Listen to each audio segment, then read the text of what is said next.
Have you ever been in a room full of educated, wealthy people and watched them completely freeze when a child's life hung in the balance? What if I told you that sometimes the person who saves your life isn't wearing a white coat or carrying expensive equipment? Contrary to what most people believe, it wasn't the billionaire father with access to the world's best doctors or the private medical concierge service on speed dial who saved 9-year-old Ethan Sterling's life. It was Gloria, the kitchen worker, who everyone treated as invisible, dismissed as just the help, and almost overlooked in the chaos. I've studied hundreds of medical emergency stories, and this one reveals something crucial about life-saving instincts versus panic. It shows how real expertise often comes from unexpected places hiding in plain sight. By the end of this story, you'll understand why real heroes often come from the most unexpected places and why street-smart experience can trump expensive medical access. You'll see why sometimes the most valuable person in your life might be someone you've never really noticed. Gloria's quick thinking turned a potential tragedy into a miracle, proving that sometimes the person who saves your life isn't the one with the medical degree, it's the one who stays calm when everyone else falls apart. If you skip this story, you'll miss the moment that shows why the most valuable person in your life might be someone you've never really noticed, and why expertise comes in forms that money can't buy. The Sterling family's 15,000 square foot estate in the Hamptons represented everything money could buy. Marble floors imported from Italy, chandeliers worth more than most homes, and a private medical wing that rivaled small hospitals. But inside this palace, a silent killer stalked their most precious treasure. Richard Sterling, worth $3.2 billion from his tech empire, stood in his home office reviewing medical bills that would bankrupt most families. His wife, Catherine, a former surgeon who'd abandoned her practice for charity galas and social obligations, sat across from him, holding their son's latest glucose monitoring reports. 9-year-old Ethan Sterling had been living with type 1 diabetes since age 6. While other children his age worried about homework and playground games, Ethan's life revolved around blood sugar checks, insulin calculations, and the constant fear that his body might betray him at any moment. The Sterling medical setup was beyond extravagant. They employed Dr. Mitchell, a renowned endocrinologist, at $500,000 annually on retainer. A $50,000 continuous glucose monitoring system tracked Ethan's levels 24/7. Nurse practitioner Sarah visited twice weekly at $200 per hour. Their medicine cabinet, stocked with every possible diabetic emergency supply, was worth more than most people's cars. Despite this medical fortress, Ethan had been hospitalized 3 times in the past 6 months for blood sugar emergencies. Each crisis cost tens of thousands and left the family more anxious and desperate. Dr. Mitchell constantly adjusted insulin protocols, trying experimental treatments that cost $45,000 monthly, but Ethan's condition seemed increasingly unpredictable. Into this world of medical complexity came Gloria Washington, a 52-year-old single grandmother from Brooklyn who had been the Sterling family's kitchen manager for 8 years. At $28 per hour, Gloria managed all meal preparation, understanding better than anyone how different foods affected Ethan's blood sugar. But her role was strictly limited. She was instructed never to interfere with Ethan's medical care, despite her obvious concern for the boy. What the Sterling family didn't know was that Gloria brought her own expertise to their household. She had raised 3 diabetic family members, her mother diagnosed at 45, and managed by Gloria for 30 years until her natural death. Her brother diagnosed at 30, who thrived under Gloria's care for 20 years. And her nephew diagnosed at age 8, now 28, and living independently thanks to the foundation Gloria had given him. Gloria had no formal medical training, but she possessed something the expensive specialists lacked: 30 years of real-world diabetes experience. She knew the subtle signs of impending crisis, understood how stress affected blood sugar, and had developed instincts about diabetic emergencies that medical school couldn't teach. Have you ever noticed how the people who love us most often see things that experts miss? The Sterling family treated Gloria with polite dismissal. Richard often forgot her name despite 8 years of service.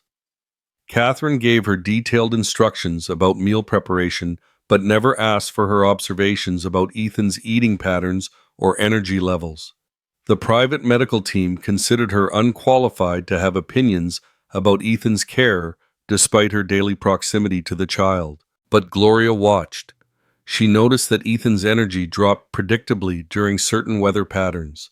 She saw how family stress affected his appetite and mood. She observed that his expensive monitoring equipment sometimes missed early warning signs that she could detect just by looking at his face or listening to his voice. During recent weeks, Gloria had noticed troubling changes. Ethan was eating less during meals she prepared, drinking more water throughout the day, and showing fatigue that concerned her experienced eye. His mood had become more irritable, and she'd caught him looking pale and slightly disoriented on several occasions. But when she'd mentioned these observations to Catherine, she'd been told politely but firmly that medical observations should be left to medical professionals. The crisis that would change everything began on a Saturday evening in November. The Sterling family was hosting their annual charity gala, 200 of the wealthiest, most influential people in New York, gathering to raise money for pediatric medical research. The irony would become apparent later. Dr. Mitchell was attending as a guest rather than medical professional. The nurse practitioner was off duty for the weekend. The private medical concierge service was set to low priority mode for the social event. Gloria was working overtime managing catering for 200 guests while keeping an eye on Ethan, who seemed more tired than usual. The perfect storm was building. Ethan's insulin timing had been disrupted by the gala schedule. Rich, unfamiliar foods at the party were affecting his blood sugar unpredictably. The stress of crowds and staying up past his normal bedtime was impacting his glucose levels. His parents were completely distracted by hosting duties, and the medical team was treating the evening as social rather than medical. At 8:30 p.m., as Gloria served the main course to elegantly dressed guests discussing stock portfolios and vacation homes, Ethan wandered into the kitchen, complaining that he felt funny. Gloria immediately noticed his pale complexion and the way he was pushing food around his plate without eating. "What kind of funny baby?" she asked, kneeling to his eye level, while continuing to orchestrate the complex dinner service. "Just weird, like dizzy but not dizzy," Ethan replied, swaying slightly as he stood. Gloria's experienced eye caught the subtle signs immediately. Slightly clammy skin, unfocused gaze, the way he was struggling to find words. She'd seen these exact symptoms dozens of times with her diabetic family members. But when she found Catherine to report her concerns, she was dismissed. "He's just tired from the excitement," Catherine said, barely looking up from her conversation with the mayor's wife. "Put him to bed if he's cranky." At 9:15 p.m., as Gloria cleared dessert plates worth more than her monthly salary, Ethan stumbled while walking through the kitchen. She caught him instinctively, feeling his rapid heartbeat and noticing his speech becoming slightly slurred. The expensive glucose monitor on his arm showed normal readings, but Gloria's instincts screamed danger. "Mr. Sterling," she tried to interrupt Richard's conversation with potential investors. "Ethan needs—" "Not now, Gloria." Richard dismissed her without even looking. "We're in the middle of something important." At 9:45 p.m. during the auction portion of the evening, with 200 wealthy guests bidding on luxury vacations and art pieces, 9-year-old Ethan Sterling collapsed in the grand foyer. The sound of his small body hitting the marble floor silenced the elegant crowd instantly. Catherine's scream pierced the air as Richard frantically called 911, shouting for Dr. Mitchell. Panic erupted as 200 educated wealthy people, including several doctors, stood frozen, talking, but not acting, their expensive educations useless in the face of a real emergency. And in that moment of chaos and helplessness, Gloria Washington pushed through the crowd of paralyzed onlookers, knelt beside the unconscious child, and began to save his life with knowledge that had cost her nothing but experience, loss, and love. While the grand foyer erupted in panic and confusion, Gloria's 30 years of experience kicked in with laser focus. She had witnessed this exact scenario with her diabetic family members, and every instinct told her that seconds mattered more than degrees or equipment. Step back. Give him air, she commanded with an authority that surprised the elegant crowd.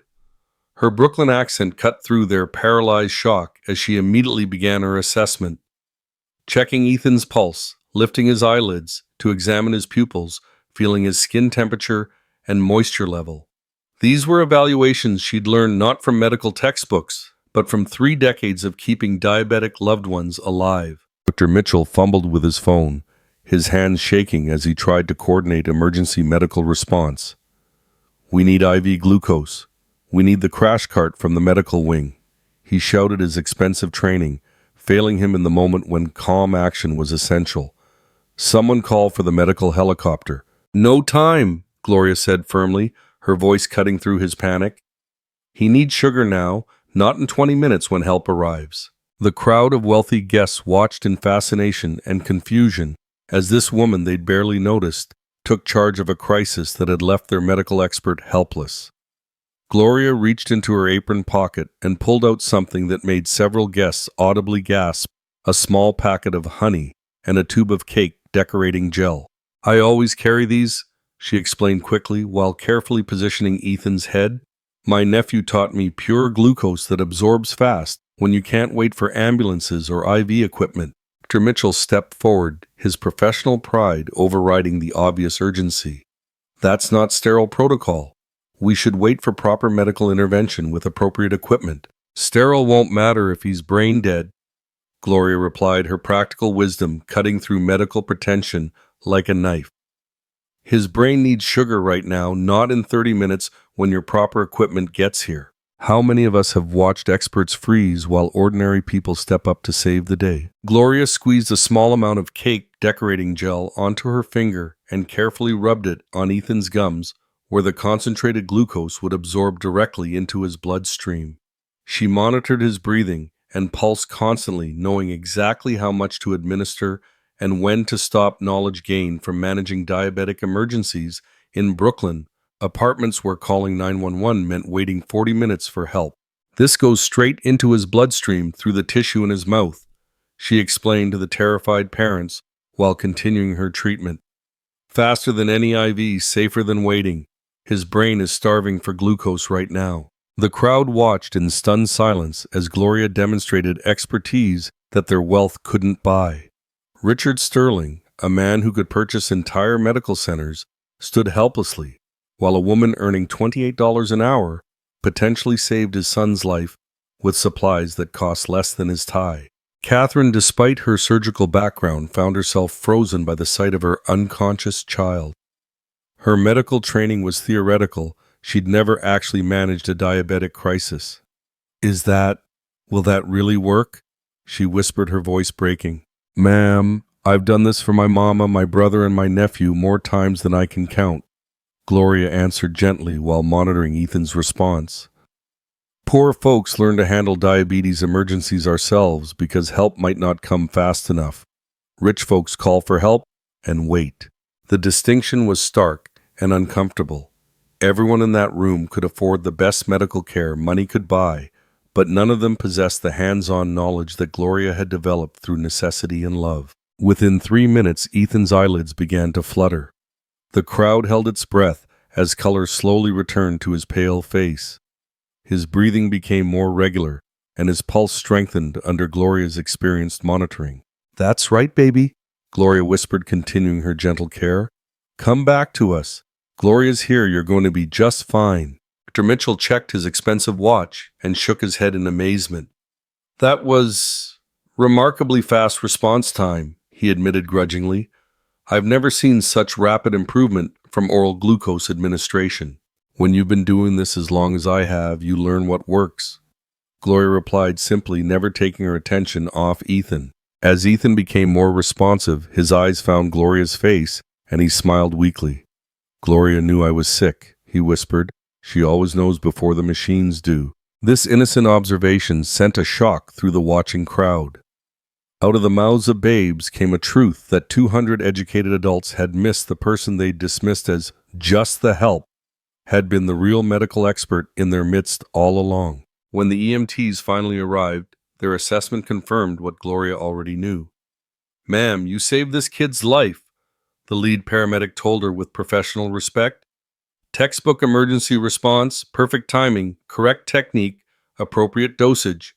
How long have you been in emergency medicine?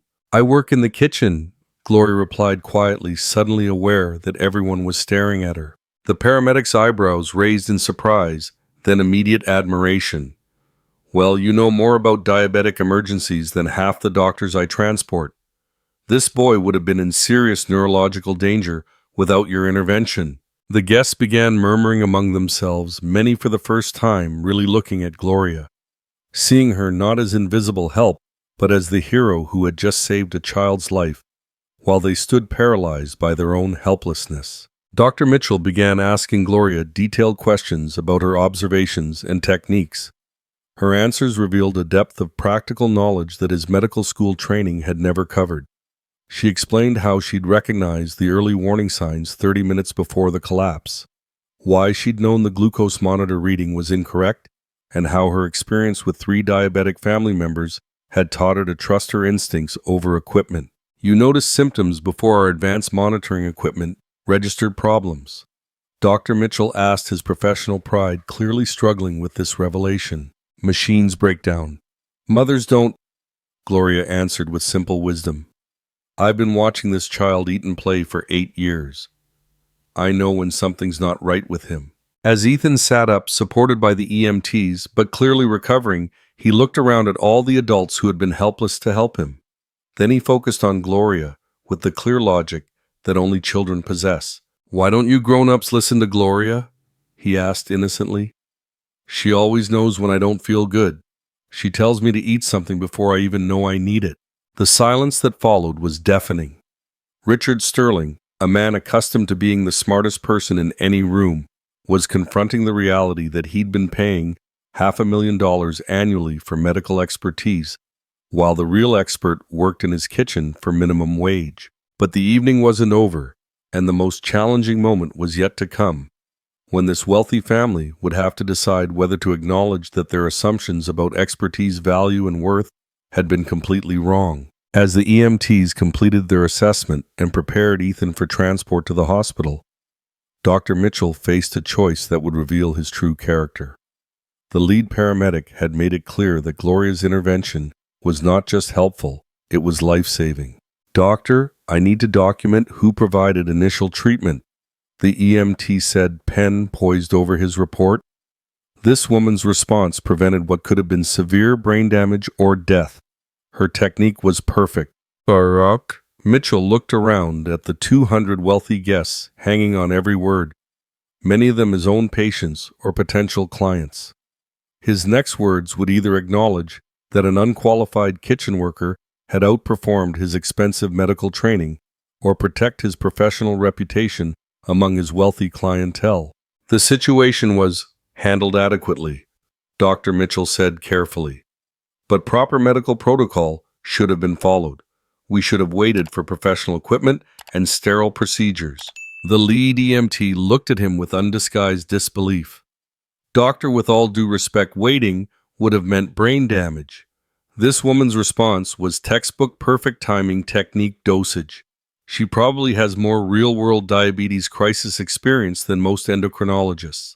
The tension in the room was palpable.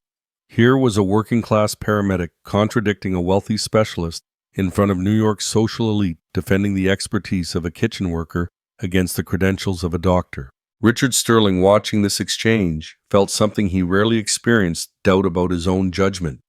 For 8 years, he had walked past Gloria daily, sometimes not even acknowledging her presence. He'd spent $500,000 annually on Ethan's medical care, while the person who truly understood his son's condition worked for $28 an hour, invisible in his own home. Gloria, Richard said, his voice thick with emotion he wasn't accustomed to showing publicly. You saved my son's life.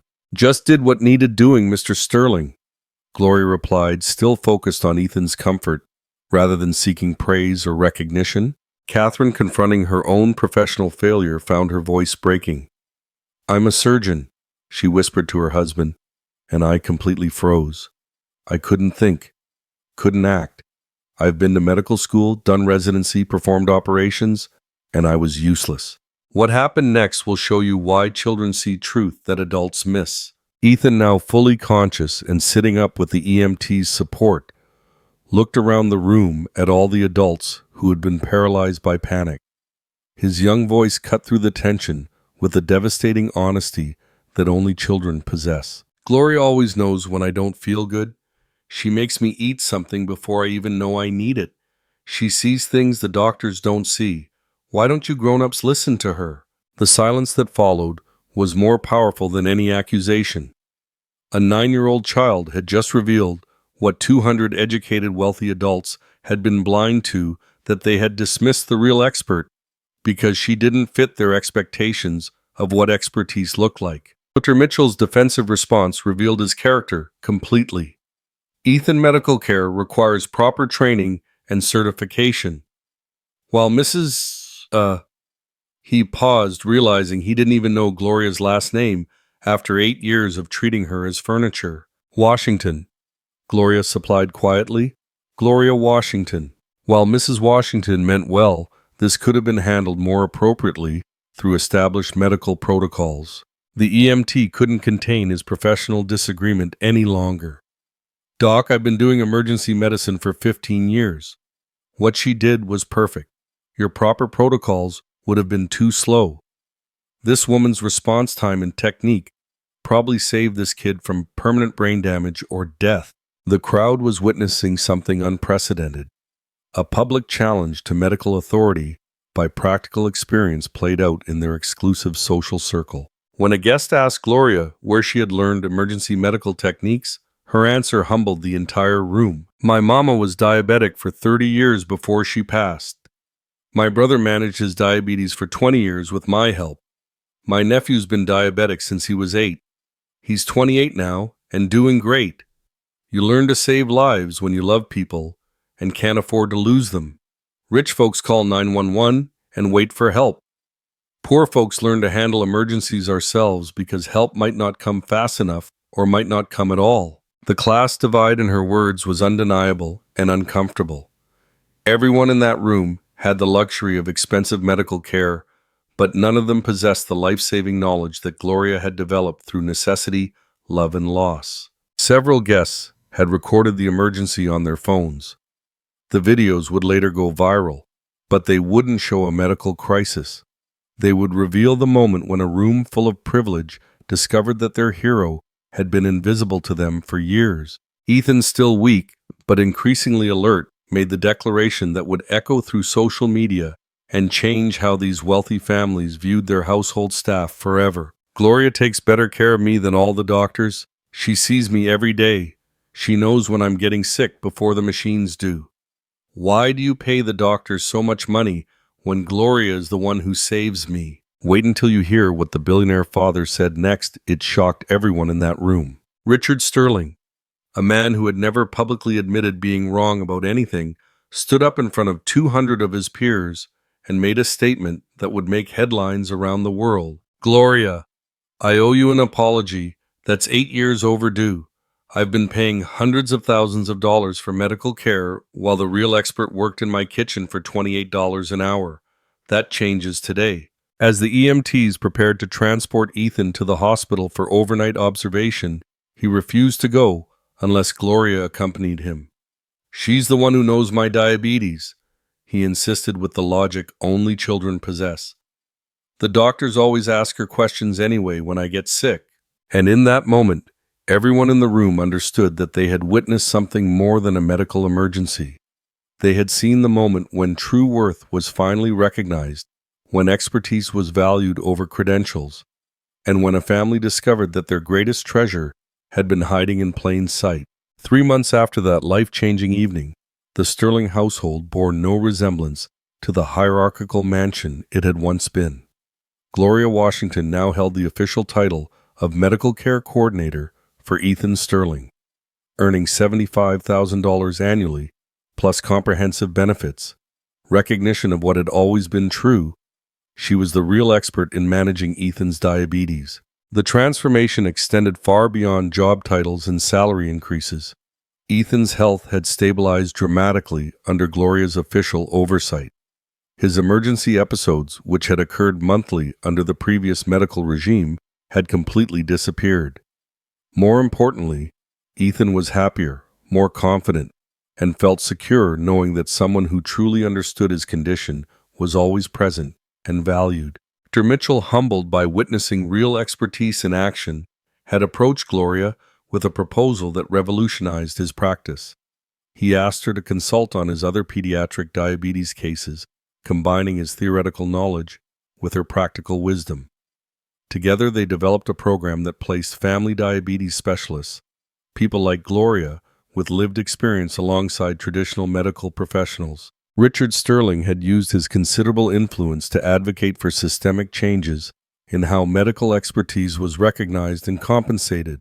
Several major hospitals now employed family specialists to work with traditional medical staff. Insurance companies influenced by the Sterling Foundation's advocacy and funding began covering lived experience consultants for chronic condition management. The social impact rippled far beyond the Sterling family. The viral videos from that November evening had sparked a national conversation about invisible expertise in American households. Domestic workers across the country began receiving recognition for their healthcare knowledge, particularly in communities where professional medical care was expensive or inaccessible. Catherine and Richard established the Sterling Family Foundation, providing diabetes education and emergency response training to families who couldn't afford expensive medical monitoring systems.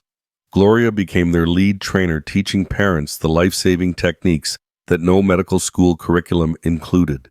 Her classes were always overbooked, with participants traveling from across the country to learn from the woman who had saved a billionaire's son. The personal relationships within the Sterling household had been completely redefined. Ethan now called Gloria Grandma Gloria, and spent time with her outside work hours, visiting her family in Brooklyn and learning about his diabetes through her extended network of diabetic family members. The Sterlings had discovered that treating Gloria as family rather than staff enriched all their lives immeasurably. Gloria's influence had expanded into professional medical circles.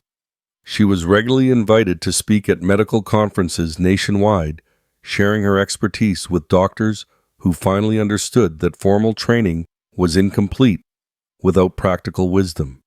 She became a bridge between medical professionals and the families they served, translating complex medical concepts into practical, livable strategies. The financial impact was as dramatic as the emotional transformation. The Sterling family was saving over $8,000 monthly by replacing multiple specialists with Gloria's comprehensive relationship-based approach. But more importantly, they had invested in something that had never appeared on any medical bill: peace of mind, genuine expertise, and the simple security of knowing that someone who truly understood Ethan was always present. Ethan's progress continued in ways that surprised everyone. He had become an advocate for other children with diabetes, using Gloria's communication methods to help classmates understand his condition. His empathy and patience with struggling peers revealed emotional intelligence that had been masked by years of medical crisis and family stress. The Sterling family's extended relationships had been transformed as well. Grandparents who had avoided visits because they felt helpless around Ethan's diabetes now competed to spend time with him, confident in Gloria's guidance. Family gatherings became celebrations rather than medical management sessions. If Gloria and Ethan's story touched your heart and you'd like to hear more inspiring stories about ordinary people whose wisdom changes lives, don't forget to subscribe to the channel and hit the notification bell. Every week I share stories about how real expertise often comes from unexpected places and how recognizing hidden wisdom can transform everything. Which moment in this story resonated with you most? Have you ever met someone whose knowledge was dismissed because of their job title, only to prove they were the real expert? Share your thoughts in the comments below. Your story might help someone recognize the unsung heroes in their own life. Remember, the next time you meet someone like Gloria Washington, take a moment to really see them. The person who might save your life probably won't be wearing a white coat or carrying expensive equipment. They might be the person who serves your family every day, who notices what others miss, who acts with calm competence when others freeze in panic. Sometimes the most valuable expertise comes not from textbooks and degrees, but from love experience and the hard-earned wisdom of those who have learned to save lives because they couldn't afford to lose the people they cared about most.